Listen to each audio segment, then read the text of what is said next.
This is the first in a series of what will probably be about 3 videos about how to operate the engines in the planes in my flying club, and that's Condair Flyers in Albany, New York, but will probably be applicable to a lot of clubs, flight schools, and other aircraft owners. We're talking specifically about normally aspirated air-cooled engines here. I'm making this series of videos because there's a lot of conflicting information out there from Lycoming, from old wives' tales and bad instruction, and a lot of people quoting Mike Bush out of context in a way that's actually probably harmful to operating our engines. This first video is going to just be a quick explanation of what to do and how to do it. In the next video, I'll explain why, and then in the third video, I'll show some examples from a couple of recent flights I did. So let's go through what to do and how to do it by phase of flight. We'll start with ground operations right after engine start. As soon as you see the oil pressures come up in the green, go right to 1,000 RPM. There's no need to let it warm up at lower power, particularly since our planes are in a heated hangar in the winter. Whenever you're sitting on the ground running idle, you want to be running right in the range between 1,000 and 1,200 RPM. And keep it there unless there's some other operational need. So for example, if you're taxiing and you've got a tailwind or you're going downhill or something like that, don't drag the brakes, pull the power back. That's fine. And it's fine if you need more power too. Otherwise, again, when you're sitting idle, when you're waiting for a clearance, getting cockpit organized or whatever, keep the power up around 1,000 to 1,200 RPM. At all times on the ground, you want to lean very aggressively. It's a big pull of the mixture control, not just moving it back an inch or so. In our 4-cylinder engines, that's going to be about 2 gallons per hour, or even lower if you keep the engine running there. In our 182RG, that's going to be about 5.5 gallons an hour. It's impossible to hurt the engine by running it too lean on the ground unless it's a really hot day, so watch your cylinder head temperatures. Otherwise, don't worry about it. What's more likely is that you'll get lots of carbon and lead fouling because the cylinder head temperatures are low and there's just not enough heat in the cylinders to burn off all the lead in the fuel you're pumping into it. Next is the initial climb phase. And by this, I mean from the ground up to about 3,000 feet density altitude. In all the planes in our club, that's going to be full throttle and full rich mixture. That's not a change from what we've been doing, so just keep doing that. We do have a bit of a change in the 182RG, however.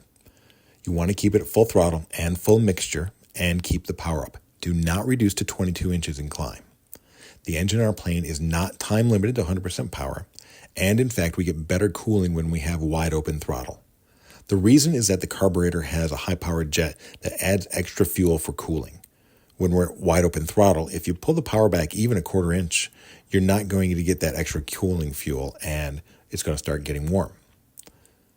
That extra fuel from full throttle is more effective than pulling the power back.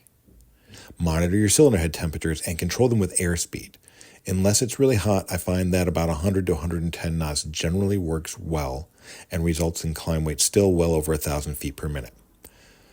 So we don't have a hard limit on cylinder head temperatures, except Lycoming has a red line at 440 degrees.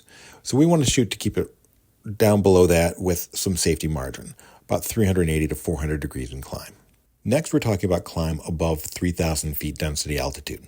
This is going to be a new thing for most pilots, but we're going to lean during the climb above 3,000 feet density altitude. This comes from a Lycoming service instruction specifically for flight training, and it applies to all of our 4-cylinder airplanes. So you're going to keep it at full throttle, but lean the mixture until we get a little bit of roughness or maximum RPM, whichever comes first, and then make it rich so the engine runs smoothly. Once it's smooth, increase the richness by just a little bit. So in the Cessna, that's about a half turn of the mixture knob, or in the Pipers, it's about a quarter inch movement of the mixture lever. If there's an engine analyzer in the plane, monitor your cylinder head temperatures and keep them below about 380, definitely below 400, but don't stress until you start getting above 400. In the basic trainers, there's just a single CHT gauge and it's not calibrated, so just keep it in the green. In the 182RG, keep it at full throttle and full rich mixture. That plane runs a little bit warm and we have uneven cooling on a couple of the cylinders, so we want to make sure they're all below about 380 degrees and definitely below 400. You normally can't do that by pulling the mixture back in the climb, so just control your cylinder head temperatures by airspeed. Again, about 100 to 110 knots normally works really well. Okay, now let's talk about cruise. If we don't have an engine analyzer, we're going to use the old school method of leaning. We're going to keep operating our engines at about 65 to 75% power because they like to be run hard more than they like to be run at low power. We're going to pull the mixture back until we get some engine roughness or maximum RPM, whichever happens first. Then we're going to make it richer until the engine operates smoothly, and we're going to add just that extra little bit of fuel to the mixture, a half turn in the Cessnas or a quarter inch in the Pipers. And make sure you don't dawdle over this. The process should take about 5 seconds and then fine tune a bit from there. But you definitely don't want to dawdle with the mixture control in that range of max RPM trying to find the peak. You also don't want to rush it, right? You want to go just slowly enough so that you can detect when we're getting roughness or max RPM. But again, 5 seconds, maybe 10, and then fine tune a little bit. With an engine analyzer, we're going to do just a little bit differently.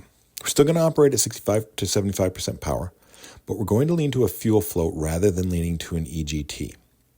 Leaning to the fuel flow will get you to the right condition every time. For us, that's going to be right about 50 to 75 degrees rich of peak.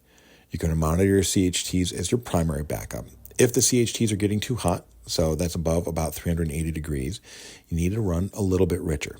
If they're getting too cool, you can run a little bit leaner as long as it's running smooth.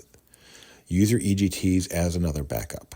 The only firm limit is keep the EGTs below 1600 degrees, which honestly, we've never had an engine operate anywhere near that. So here are the fuel flows to use right from the POH. As our engines get older, I find that these are just a hair on the lean side.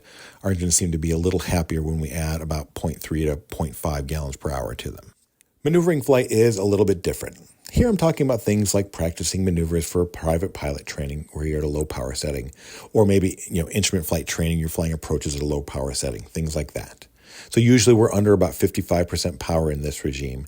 And at this low power, you can't really hurt the engine by leaning it too much, but you can hurt it by making it too rich. So lean aggressively. As long as it's running smooth, it's good. Monitor your cylinder head temperatures, which should always be part of your scan. Make sure you're not cooking things, but in general, you're going to find it's really hard at this low power to do anything wrong with the mixture. Now on descent, as long as you're pulling the power back, particularly below about 65% power, again, it's really hard to hurt the engine by running it too lean. So leave the mixture setting out from your cruise setting until you're pretty low. I normally leave the mixture knob back until about the time I'm doing my GUMPS check. So if I'm on an instrument approach, that's about the final approach fix. If I'm entering a normal landing pattern, that's on the downwind.